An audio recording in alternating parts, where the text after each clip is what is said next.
Inside the Karakuan underground arena, Motobizo is saying. What Musashi showed us was beyond that. He used his brain signal as bait. As a counter. In the instant we touch, it's all over. In his era, defeat came with death. I imagine reading matches of that level must have been standard between strong fighters. He can't beat something like that. You think so? What? This is the god of war, who modern martial arts have long looked up to. Would the greatest creation of modern fighting technique fall here against a real and living Miyamoto Musashi? As the sun rose on the day Motobizo fought Musashi at Motoba's home. When the extent of his daily training came up, Motoba gave me an unbelievable line. Several times a day. My mind wanders from martial arts. I spend every moment of every day and night thinking about it. Do I, Shibakawa Goki, hold that kind of love for conflict? Did Master Mikashiba? Did the founder of Aiki, Takeda Sakaku? Motoba? So, where did you learn that? Well, originally, I thought walking naturally fit into all of it. And, for a time, I lived by that belief. But someone has subverted my views on the path. A man we both know well. Hanma Baki. What he does is truly 24/7. No matter what's happening at any particular moment, all of his daily life is play. He spends his whole day amidst conflict. Playing. I couldn't even wrap my head around it. Someone who works hard can never beat someone who enjoys himself. Musashi then said. Boy. What are you doing? Baki replied. I'm imitating you.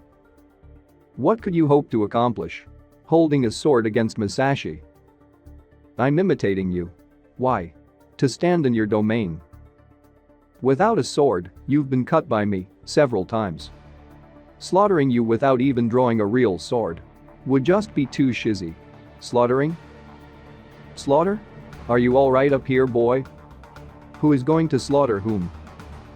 I came here to bid you farewell. Certainly one of us will depart, but it will not be me. I shall remain and rise to the top of this land by cutting. I will cut and cut my way up and look down upon this land from the summit. Liar. You can't rise by cutting people down here. You've been aware of that for quite some time now. Musashi-san. You can't stay in this world. The spectators then thinks. That grip. That's how Musashi holds it. You're throwing it? He's so close. That's way too close range. Whoa. He caught it with his hand. No way. That. He didn't cut his hand. Baki then thinks. Musashi-san. I had faith that you'd stop the sword. And that means both hands are occupied. Then we see Musashi's soul leaving from his body. Baki then said. Welcome back. Alright. Let's see. The boy had compared them. One can fight in matches of modern fighting sports over and over again, as many times as he likes. Whereas, in matches of the world of warriors, one gambles with his life. There is no room for doubt. In terms of harshness, there can be no comparison. Modern matches cannot possibly rival ones in which you wager your own life. But, so what? A 10-count knockout from a punch. A tap out from a lock. Passing out from a choke. You see it, don't you? However it is a match concludes. The victor has obtained power over life and death. You see it, don't you? They're not matches fought to take one's opponent's life. Yet. Modern fighting can kill at will. Baki then said. Alrighty. And to finish it. With a stab. Then suddenly, the legendary swordsman woke up. Baki then said. Why don't we wrap this up here? Musashi replied. Both of my hands were left by the sword. There is nothing we hold forever. If you'd been holding them, I'd have been cut to ribbons. To find myself reduced to hearing humble deference. Anyway, Musashi-san. I've gotta put you in the ground. Let's get started. Bury? You're going to bury me? With that sword? Don't say what you're about to say. You think I can't use a sword, right? Then Baki performed some moves by using Musashi's sword. The legendary swordsman then commented, amateurish, but essentially, you've captured the logic of blades. Amateur or not, this sword is still sharp enough to cut. It can butcher you. He wants to cut him down? Is he serious? More times than I can count have I seen it. The sword, parting from the hand. An oni with a metal club. That simile comforts me. 4. The oni and his metal club are separate. They cannot walk together. An inseparable sword. I want an inseparable sword. I can bear solitude, but when I part with the sword, I feel alone. The absent sword. You, of the bare-handed practice. You have all had it for so long. You bare-handers. Make your limbs into weapons. And the limbs do not leave you. Therefore is the path of the sword. The path towards the absent sword. At its end. One no longer knows what manner of tool that is. Heh. I will set forth upon this path. Well. You lost me. Like about halfway through. Really sorry, but. I mean. So, that sword. I'm thinking about if you could get one there. There? Before. Where you were before. Floating around or. Not here. There. Anyway. Here I come. Then Hanma Baki tried to stab the legendary swordsman. Unfortunately, Musashi managed to catch the sword. Baki then said.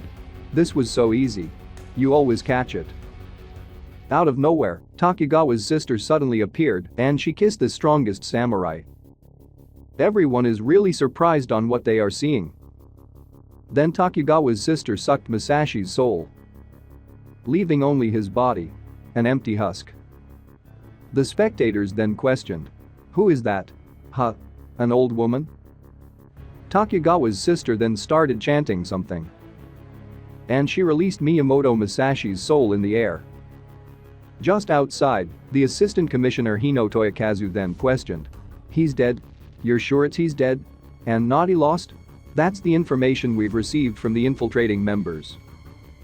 The report was that certain events took place and Musashi's soul left his body. His soul. Are you? Look. What are we supposed to do now? There are 1,000 men here. Well. Inside the arena, we can see the legendary swordsman peacefully lying on the ground. Baki then said. Sabuko-san. Thank you for your trouble. Though the appropriate time to say this has passed. We were short-sighted. When I conjured Miyamoto Musashi. When it became real. What would inevitably happen? What would absolutely never happen? We had a general idea of all of it. Yet, we did not stop. What happens if you let loose a vicious monster in a city? We knew something of the answer already, but we could not put aside our curiosity. I could not myself. Nor could this screw up. What we have done is worthy of punishment by 1,000 deaths. The truth is that, despite being afraid, all of us had expectations for him. All of us invited him upon ourselves. And of course, every one of us had to confirm for ourselves his sword's power, its sharpness, and his inhuman brutality. We committed the same crime. We, of this nation, behaved like ourselves. And Musashi-san behaved like himself. Nothing more. Then we see Musashi's body being carried by the strongest underground fighters. Takugawa then said. Everyone. This is not a burial. This is the departure of the strongest swordsman. Of a great and precious elder. Do not clasp your hands in prayer. But stand tall. As we bid farewell to a soldier, I ask you to stand at attention. We now move on inside a certain laboratory. A scientist is saying. Pulse. Breathing. Blood pressure. Body temperature. All normal values. And, as you can see, here in the machine, there are no brain waves. He went back. Correct. To that time. He has gone back. To that time. Will he be alright, Nonomura? Just leave it to us. We'll keep time frozen here. Then we see Miyamoto Musashi inside a giant chamber. Takugawa then asked, "What is that fluid?" "Liquid nitrogen." "Isn't that minus 100 and some degrees?" "Well, at the moment, it's being kept around 0 Celsius. After this, we're going to gradually lower the temperature by 0.5 Celsius every 6 hours. The end goal is negative 196 Celsius, which should take 6 weeks' time. We're using extremely slow cryopreservation techniques. When he freezes, won't his cells be destroyed?" That problem was conquered by our team 2 years ago. It involves the tube from his mouth. While the research on this is still unpublished, our team has created a new medicine. Each minute, 0.9 milligrams of it are slowly swallowed by standard digestive procedure. 20 liters, 20,000 milliliters are to be digested over a 15-day period. By this, it spreads through the body, down to an anoscopic level, through all of the cells. And the non-freezing preservation fluid fills his body. In plain terms, it's a liquid that won't destroy the cells. Our team's work is never complete. What's being done to stop his blood from freezing? The tubes attached to his femora are joined to his aorta and vena cava. And circulation is occurring without complication. In 77 hours, by the start of the week, the freeze prevention should be sufficient throughout all of his veins. Takugawa then said, "Thank you so very much, Nonomura. Thank you so very much. All of you. Could we, in the modern world, charge Miyamoto Musashi with committing crimes? Before you can ask questions like that, you have to be able to keep him around. An artifact this valuable. Musashi is staying." After a few days, the scientist is saying, "We've induced preservation through liquid nitrogen. It has been 5 days since preservation began.